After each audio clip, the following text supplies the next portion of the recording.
യേശു ഇപ്രകാരം പറഞ്ഞു, ഞാൻ തന്നെ വഴിയും സത്യവും ജീവനും ആകുന്നു. ഞാൻ മുഖാന്തരമല്ലാതെ ആരും പിതാവിൻ്റെ അടുക്കൽ എത്തുന്നില്ല. നിങ്ങൾ എന്നെ അറിഞ്ഞുവെങ്കിൽ എൻ്റെ പിതാവിനെയും അറിയുമായിരുന്നു. ഇന്നു മുതൽ നിങ്ങൾ അവനെ അറിയുന്നു, അവനെ കണ്ടുമിരിക്കുന്നു എന്ന് പറഞ്ഞു. പിതാവിനെ ഞങ്ങൾക്ക് കാണിച്ചു തരണമെന്ന് യേശുവിനോട് ഫിലിപ്പോസ് പറഞ്ഞു. യോഹന്നാൻ 14:9-12. യേശു അവനോട് പറഞ്ഞത്, ഞാൻ ഇത്ര കാലം നിങ്ങളോട് കൂടെ ഇരുന്നിട്ട് നീ എന്നെ അറിയുന്നില്ലയോ ഫിലിപ്പോസേ? എന്നെ കണ്ടവൻ പിതാവിനെ കണ്ടിരിക്കുന്നു. പിന്നെ പിതാവിനെ ഞങ്ങൾക്ക് കാണിച്ചു തരണമെന്ന് നീ പറയുന്നത് എങ്ങനെ?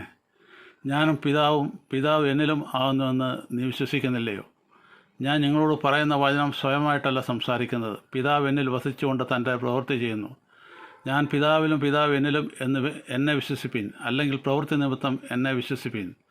ആമേൻ ആമേൻ, ഞാൻ നിങ്ങളോട് പറയുന്നു, ഞാൻ ചെയ്യുന്ന പ്രവൃത്തി എന്നിൽ വിശ്വസിക്കുന്നവനും ചെയ്യും. ഞാൻ പിതാവിൻ്റെ അടുക്കൽ പോകുന്നതുകൊണ്ട് ഇതിൽ വലിയതും അവൻ സംഭവിക്കും.